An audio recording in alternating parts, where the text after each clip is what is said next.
Bismillah. Perkenalkan, nama saya Alexandria Niko. NIM 120 2194 162. Nama saya Saroso Yuwono dengan NIM 120 21 94 190. Assalamualaikum warahmatullahi wabarakatuh. Perkenalkan, nama saya Vina Fadilah dengan NIM 12021 94208. Om Swastiastu. Perkenalkan, nama saya Renaldi Aditya Prayudi dengan NIM 1202 194213 dari kelompok ilmiah kelompok 8. Kelompok kami membahas mengenai pembelajaran matematika diskrit terhadap logika mahasiswa SI 4303 dalam pemrograman. Saya akan mempresentasikan karya ilmiah dari kelompok 8. Bab 1. Yang pertama, latar belakang. Salah satu mata kuliah wajib bagi mahasiswa Telkom University adalah matematika diskrit. Tujuan dipelajarinya matematika diskrit adalah untuk melatih logika para mahasiswa. Namun, sayangnya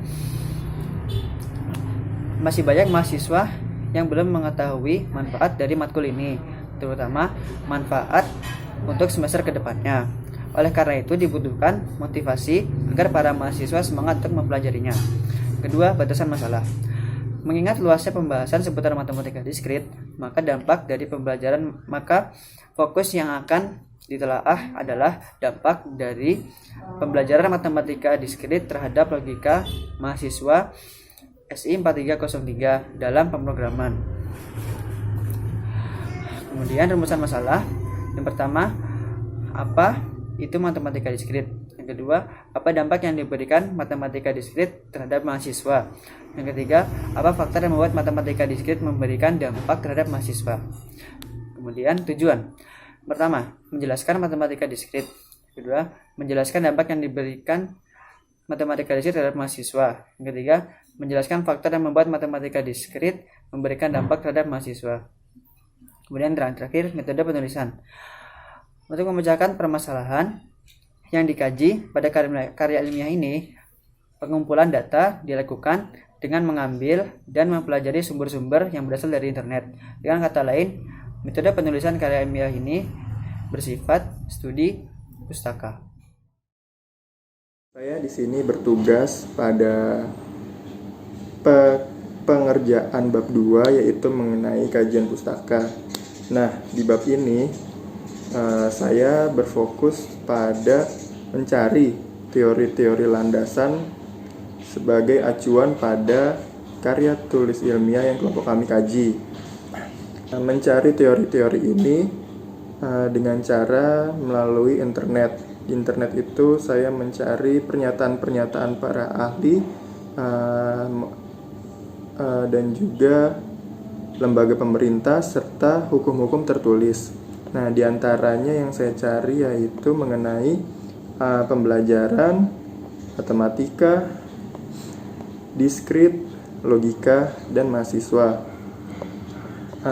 Salah satu contohnya dari teori yang saya ambil adalah satu mengenai pembelajaran, yaitu Undang-Undang Nomor 20 Tahun 2003 tentang Sistem Pendidikan Nasional menyatakan bahwa pembelajaran adalah proses interaksi peserta didik dengan pendidik dan sumber belajar pada suatu lingkungan belajar. Salah satu contohnya. Sekian. Di sini saya akan menjelaskan tentang bab 3, yaitu tentang analisis dampak pembelajaran matematika diskrit terhadap logika mahasiswa SI 4303 dalam pemrograman. Jadi yang pertama adalah penjelasan tentang matematika diskrit. Matematika diskrit adalah cabang matematika yang mengkaji objek-objek diskrit. Benda disebut diskrit jika ia terdiri dari sejumlah berhingga elemen yang berbeda atau elemen-elemen yang tidak berkesinambungan. Himpunan bilangan bulat integer dipandang sebagai objek diskrit. Yang kedua, fungsi mempelajari matematika diskrit. Adapun fungsi mempelajari matematika diskrit adalah yang pertama, matematika diskrit memberikan kemampuan membaca, memahami, dan membangun argumen matematika. Yang kedua, matematika diskrit memberikan latar belakang matematika yang diperlukan dalam pemecahan masalah riset operasi seperti teknik operasi diskrit. Dan yang ketiga, faktor yang membuat matematika diskrit memberikan dampak terhadap mahasiswa, yaitu karena dalam pembuatan sistem menggunakan sistem bilangan biner dan kode bilangan, yang semuanya disusun dengan urutan sehingga menghasilkan suatu pemrograman yang dapat digunakan untuk mempermudah aktivitas kita. Di samping itu, untuk membuat suatu pemrograman di komputer, kita harus menggunakan algoritma. Jadi, secara umum, matematika mendasari lahirnya ilmu komputer atau teknologi informasi, dan ilmu komputer itu sendiri mempermudah dalam pengerjaan dan pemahaman ilmu matematika. Jadi, kontribusi matematika dalam teknologi informasi dan komunikasi sungguh sangatlah besar. Bahkan keduanya bisa saling timbal balik dan bisa saling menguntungkan. Oleh karena itu, aplikasi atau penerapan matematika diskrit dapat kita lihat sebagai berikut. Yang pertama, perkembangan dalam lingkup memori merupakan bagian dari kontribusi matematika diskrit dalam ilmu komunikasi dan teknologi informasi. Yang kedua, matematika diskrit mengajarkan kita untuk berpikir kritis terhadap bagaimana agar teknologi informasi itu terus berkembang sejalan dengan berkembangnya ilmu matematika. Dan yang ketiga, perkembangan teknologi informasi dalam pemrograman juga akan mempermudah pengolahan perhitungan matematika menjadi lebih sistematis. Dan yang keempat, pengembangan software dan hardware yang dilakukan oleh manusia juga menerapkan ilmu matematika diskrit dalamnya. Contohnya adalah perkembangan prosesor dalam komputer. Dan yang terakhir, dalam matematika diskrit dan ilmu komputer, teori graf adalah cabang kajian yang mempelajari sifat-sifat graf. Demikian penjelasan tentang bab 3. Saya akan mempresentasikan bab 4 atau kesimpulan dari dampak pembelajaran matematika diskrit terhadap logika mahasiswa S4303 dalam pemrograman. Baik.